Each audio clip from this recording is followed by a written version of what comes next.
We living in a crazy time. I don't like this. I'm an intense person. No, but... stop it. Probably the most casual, soft-spoken conversation we've ever had. That is incorrect. Okay, clearly I'm just playing, but she is seemingly everywhere. Just about. I'll get people that'll be like, why aren't you talking about ba, ba, ba? And it's like, baby, I didn't even know about that, okay? I was visiting my mom and I was on my trampoline. Talk show host, actor, comedian, influencer, Amanda Seales, using her platform and her voice. I got a lot of voice. And welcome to The Pulse. We say it every week that the best part of this show is the people that we get to bring on, all the information they share. They're all doing amazing things. And today we have another one of those people. I hesitate to define her because she does so many things. I'm gonna let her define herself. She's actress, comedian, and there I go defining her. Amanda Seales joins us on The Pulse. How are you? I'm great. Thanks for having me. You're a little busy right now.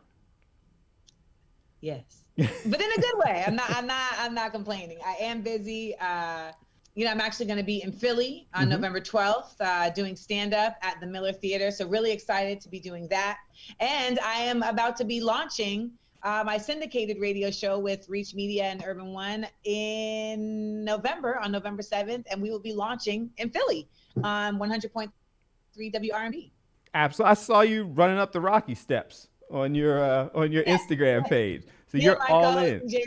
Yes, we were going around Philly and, hitting the tourist spots, because definitely people told me, Philly folks don't be running them steps, but there were a lot of people running them steps. There every day. Don't let them tell you that. Everybody always tries to give you Philly, we're like that. You're a little bit of an outsider, so we're going to criticize you. Nobody gets the cheesesteak there, and then the line's around the corner. I know. One thing I love about Philly, though, is Philly is a land of real ones. You know what I mean? Like that's the thing. Philly is a land of real ones. So it is serendipitous that would be the first place that my syndicated radio show would be launching, because I'm a real one. I started off kind of the whole I'm not going to define you, and you that quickly just put out all the different things that you've been doing. Do you even define yourself, or how do you define yourself? I mean, I guess like the thing that people say now is multi-hyphenate, somebody who does a number of different things in the creative space, or, really basically just has a number of different streams of interest. For me, I'm not a spring chicken. I'm 41 and I've been working since I was 8 in the entertainment space. So I've had a lot of just time and experience in figuring out like the stuff that I want to master, the stuff that I want to continue to work on. And at this point, it really is just, just being able to have my own voice in as many spaces as possible where I can be myself. And so sometimes that voice is one that is speaking about, politics, and, that's like radio is a space where I can speak about politics and relationships and pop culture and do all of that with my humorous tone. Boom. But then we have like the stage, right? So I can come on stage and do my stand-up, and we're going to make y'all laugh and think at the same time, but that's going to be an art form in itself, doing stand-up. And then there's also like my podcast, right? Small Doses is my podcast where I'm basically like doing self-help from a humorous point of view, and we have guests, and I talk about everything from side effects of anxiety to side effects of, your partner's potential, et cetera. Like, so I just feel like I explore these different spaces, but as long as I can be myself in those spaces, I consider them to be valuable. Kind of doing the research, you said that you just like having that voice, like talking to people. You kind of figure out what you're going to talk about as you get on stage or as you start the show. Is that why something like radio is appealing? Well, radio was my first job out of college. I started at Sirius Satellite Radio March of my senior year. So it's kind of a comfortable space that I really found my voice in early on. And then I just dovetailed out into other things. And so to come back to this space, it feels like I'm coming back to a comfortable space where I've already kind of know like the technical stuff. But to your point, I can now add to it just the identity awareness and the emotional knowledge that I have at this point, and just like the world experience that I have at this point. Next on The Pulse, speaking up and out That's nothing new for Amanda Seales. When I was 3 and the teacher told our class we were stupid, like I came home and told my mom, the teacher told our class we were stupid.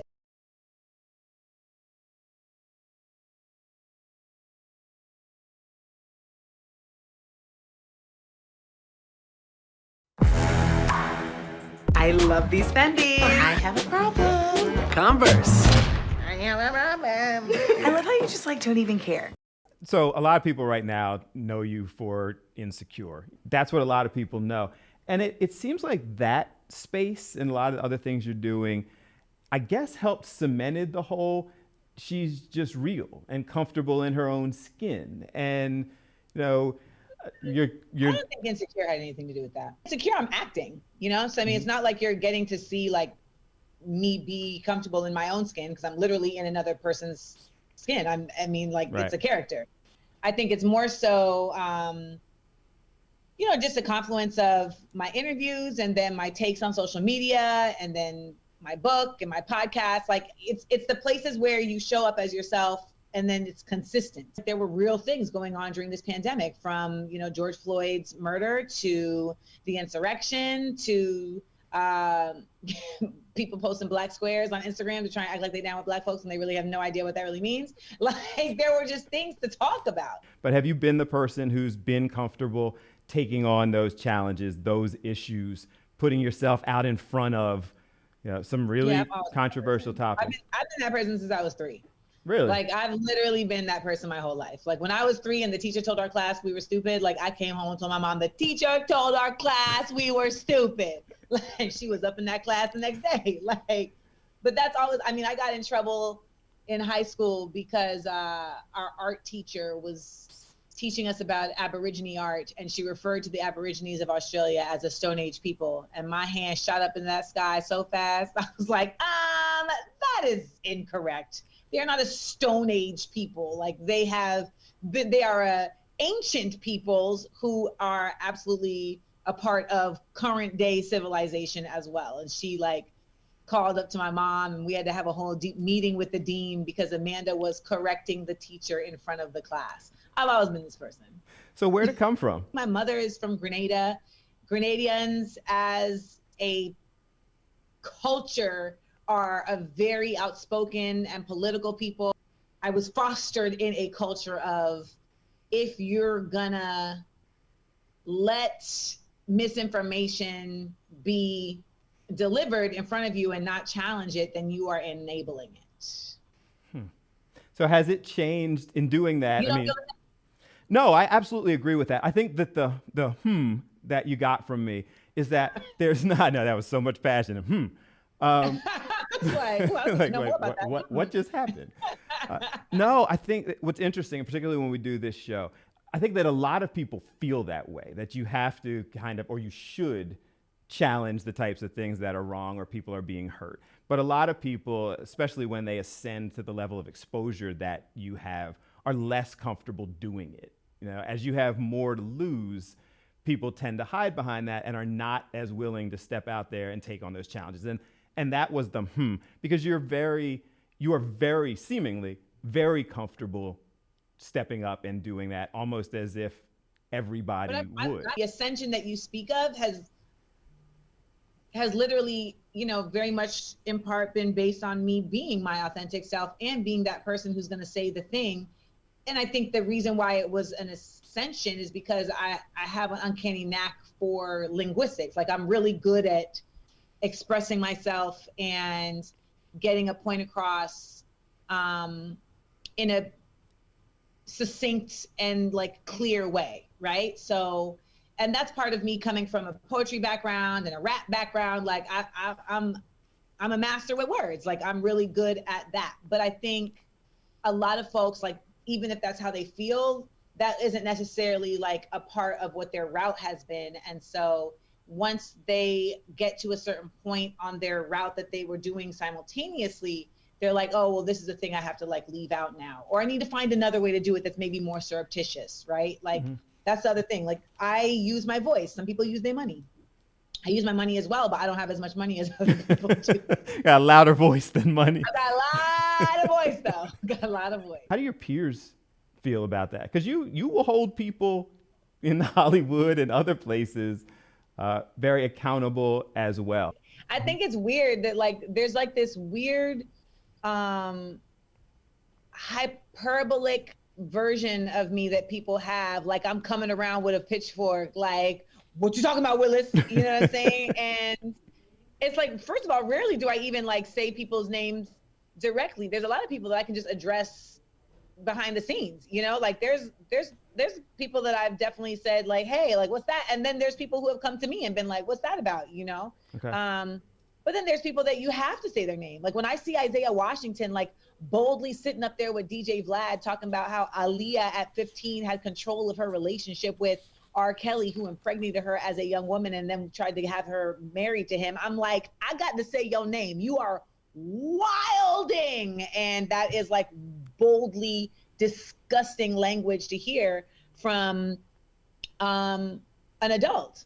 That being said, you know, there's other stuff that, you know, is just like me speaking. And if someone feels like it's talking about them, then it's like, well, that's the hit dog hollering. But I think it's really the medium of Instagram that be like making people feel like you're talking directly to them. Because if you think about it, when you're looking at the phone and I'm looking at my phone talking, you feel like, damn, she's talking to me. Coming up, she's been outspoken, but understands why everyone just can't be. There's like an expectation that like every actor, every athlete, anyone with a platform should be speaking out about everything at all times. And it's just not realistic.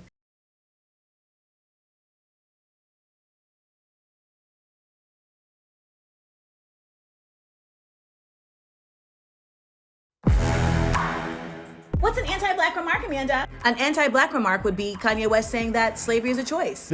The topics where you will go at the topic, let's not say at the people, they don't seem like things that should be that controversial. Brother, that's my point.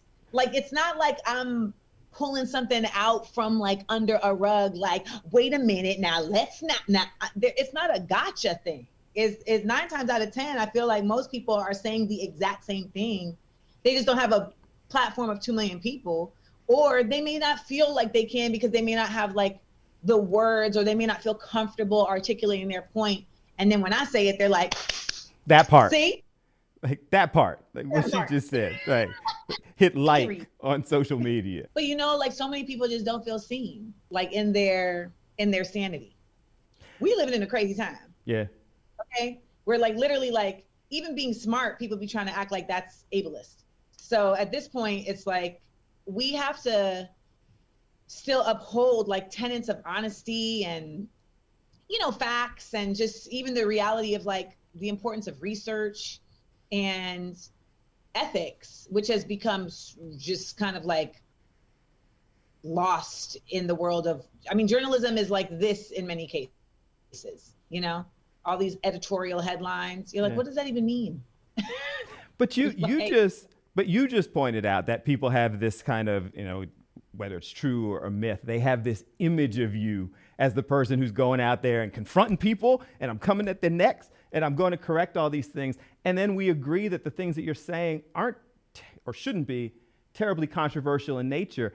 But doesn't that then imply that more people aren't doing it? Like if you're standing out because you are, like, doesn't that imply that more people are not stepping up and speaking on these things that should, at least in theory, be obvious? There's like an expectation that like every actor, every athlete, anyone with a platform should be speaking out about everything at all times. And it's just not realistic. And I'm not saying that I wouldn't love for that to be the case. I would love for people to all feel like I have a platform, so I need to speak out.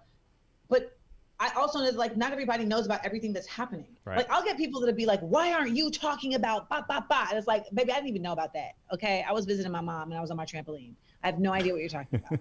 Like, so I think to your point, yes, I would love to see like more people speak about things, but I also know that this is a path that I have taken. And I think what I would like to see more is there to be an effort in media to show more critical eye around things versus running with a sensationalism angle that gets clicks, but that doesn't hold things up to a light of accountability, which is what journalism in its best form really does. November 12th, you're in Philly at the Miller Theater.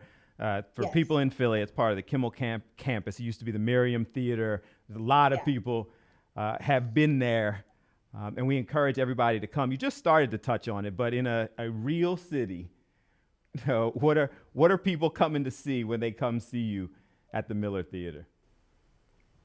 I mean, when you come to an Amanda Seales show, you're going to get a range of things. You know, you're going to get me talking about, like, why Clarence Thomas is, like, how did we get a Clarence Thomas? Like, what happened in this child's life that we got this fish-looking man acting up? Okay. What happened? Okay? You're going to get that, but then you're also going to get, like, the difference between, you know, dating a hood brother and a brother from the hood. There are differences. And you're gonna get stories, you're gonna get commentary on Roe v. Wade, on gun control, on me growing up in Orlando. But the most important thing that you're gonna get is my typical brand of no nonsense, keeping it 100, and really trying to, like, get folks to think about things in a way that they may not have thought about, and do it through comedy. And doing it at a time where people are a little hard on comedy right now. Like like people are not as open perhaps as we once were to allowing comedians to be comedians. I mean, I think for what it's worth, like, people are just a lot more aware of their own voices, right? So that's really what it is. People have now more than ever been able to be like, I don't like this. For a long time, there's only certain people that had access to being able to say that.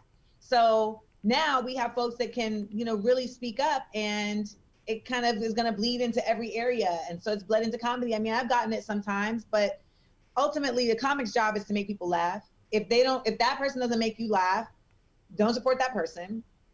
And, you know, I think there's an effort that gets made a lot of times to be like, if I don't like this, it shouldn't happen anymore. Mm-hmm. And I think there's something to be said for that in other spaces outside of art. But I do think it is everyone's right to say when they don't think that something is good for society, or they don't think that something is good for them. But I also feel like at the end of the day, artists is gonna art. Coming up on The Pulse. So just what do you get from an Amanda Seales comedy tour? That I'm giving y'all a balance of funny, but also focused, okay? Because that is really the full version of me. I'm an intense person.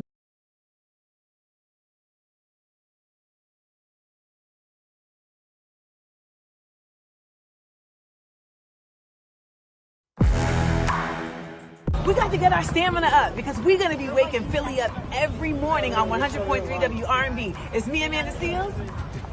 DJ Nails. And we did it! The radio show. Yes. You got the comedy routine, kind of having Philadelphia see you up close and personal, and then the radio show, and we'll expect more of the same, just open, authentic you. The thing about radio, though, is like, you getting me every day. Yeah. Okay, so there's that. You're getting me every day, and I want to make sure. I literally made a spreadsheet of, like, the grid for our radio schedule and our segments, et cetera, and color-coded the stuff that's kind of serious and the stuff that's funny, to make sure that I'm giving y'all a balance of funny, but also focused, okay? Because that is really the full version of me. I'm an intense person. No, but stop it. I'm also, you know, silly and a fool. So I want to be able to show all of that, because I know that's a lot of people. We are multidimensional. I feel like there's people who only know about me because of seeing me in other spaces. So they only get a certain version of me. If you've been in my social media space, or you've been to my shows, et cetera, you will see, like, oh, this person has dynamics, and we're going to bring that to the radio. And I want to make sure that we bring the people to the radio. You'll be fine. I'm not the least bit worried about that, and I'm excited to listen to it. We end every episode of The Pulse with the concept, use your voice for good, means different things to different people. Sometimes it's charity events. Sometimes it's holding people accountable. I can only imagine. But what does use your voice for good mean for you?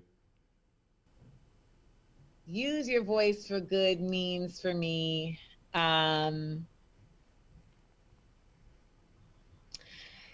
use your voice for good vibes. Use your voice for good tidings. And use your voice for good efforts at being a good person. I like it. If I had a mic that wasn't attached, we could drop it and leave it there. That's what's up. I appreciate you doing this. Great questions. I appreciate you. This was fun. Next time you're in Philly, seriously, come in, sit down. We got another space. You come down and we'll just talk.